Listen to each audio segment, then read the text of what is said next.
Muaz and moms cooking চ্যানেলে আপনাদের সবাইকে স্বাগত। প্রতিবারের মতো আবারও নিয়ে এসেছি খুবই সাধারণ এবং মুখে রুচি ফিরিয়ে আনার মতো ছোট্ট একটা রেসিপি। আর এই রেসিপিটা এতই সহজ তৈরি করা, খেতেও দুর্দান্ত। আসসালামু আলাইকুম বন্ধুরা, আশা করছি সবাই ভালো আছেন। আমি জাকিয়া সুলতানা পাঁচবিবি থেকে বলছি। তো প্রথমেই আমি এখানে কিছুটা পেঁয়াজকলি নিয়েছি। পেঁয়াজকলিগুলো আমি কেটে নেব। আর এখানে আমি বারবার দেখাচ্ছি আমার ওজন কমে গেছে, হাতের আঙুলগুলোও একদম চিকন হয়ে গেছে। তো এই আংটিটা আমার এই আঙুলে ভীষণ টাইট হতো আর এখন লুজ হচ্ছে, প্রচুর পরিমাণে পড়ে যাওয়ার ভয় আছে, তাই একটু মাঝের আঙুলটাতে দিয়ে নিলাম। তো যাই হোক, অনেক বকবক হয়েছে, এখন রান্নার কাজে চলে যাই। এখন আমি এখানে পেঁয়াজকলি কেটে নেব। ছোট ছোট টুকরা করে পেঁয়াজকলিগুলো কেটে নিতে হবে।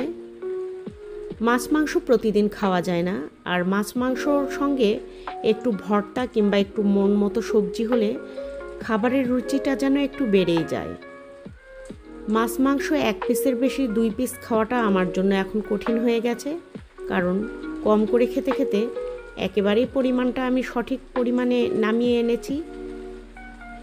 অপ্রয়োজনীয় মাছ মাংস খেতেও এখন বিরক্ত লাগে, যার ফলে সবজিটা একটু বেশিই খাওয়া হচ্ছে। তো দেখতেই পেলেন সবগুলো ফুলকো আমি কেটে নিয়েছি, আর এখানে আলু কেটে নিচ্ছি। এইরকম 3টা আলু আমি এখানে অ্যাড করেছি। তো আলু 3টা এরকম ফালি ফালি করে নিয়েছি। আর এখানে কিছুটা ধনে পাতা ছিল ফ্রিজে, নষ্ট হয়ে যাবে, তাই ধনে পাতাগুলো কেটে নিচ্ছি। অনেকটাই হলুদের মতো হয়ে এসেছে প্রায়। আর এখন রান্নায় চলে এলাম। এখানে একটা পেঁয়াজ আমি ভেজে নিচ্ছি, তার সঙ্গে কিছু রসুন কলি, কিছু কাঁচামরিচ দিয়েছি, আর ছোট্ট এক টুকরা আদা ছোট করে কেটে নিয়ে দিয়ে দিলাম। আর এর মধ্যে পেঁয়াজ কলিগুলো কেটে ধুয়ে পরিষ্কার করে রেখেছি, সেটা দিয়ে দিলাম।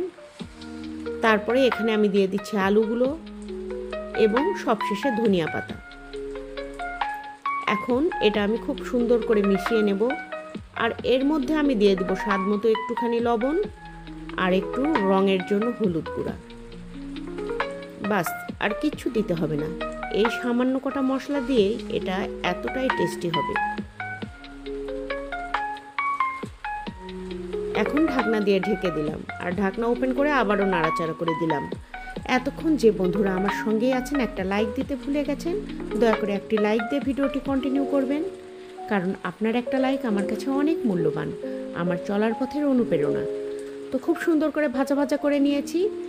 আর ঠান্ডা হলেই এটা আমি ব্লেন্ডারে বেটে নিয়েছি। আপনারা চাইলে শিলপাটাতেও এটা বেটে নিতে পারেন। আর যে বন্ধুরা আমার চ্যানেলে আজকেই নতুন, চ্যানেলটি এখনও সাবস্ক্রাইব করা হয়নি, দয়া করে সাবস্ক্রাইব করে পাশে থাকা বেল আইকনটি বাজিয়ে অল অপশনে একটা ক্লিক দিবেন। যারা এই কাজটি আগেই করেছেন তাদেরকে অসংখ্য ধন্যবাদ। তো বন্ধুরা, এই ছিল আমার আজকের রেসিপি। একেবারে চটপটা, ভীষণ স্বাদের এই রেসিপি। পেঁয়াজকলিটা একটু বেশি দেওয়াতে খুব সুন্দর একটা টেস্ট এসেছে। আশা করছি রেসিপিটা আপনারা তৈরি করে নিতে পারবেন। আর এই শীতের জন্য এরকম ভর্তা কিন্তু গরম ভাতে দুর্দান্ত লাগে।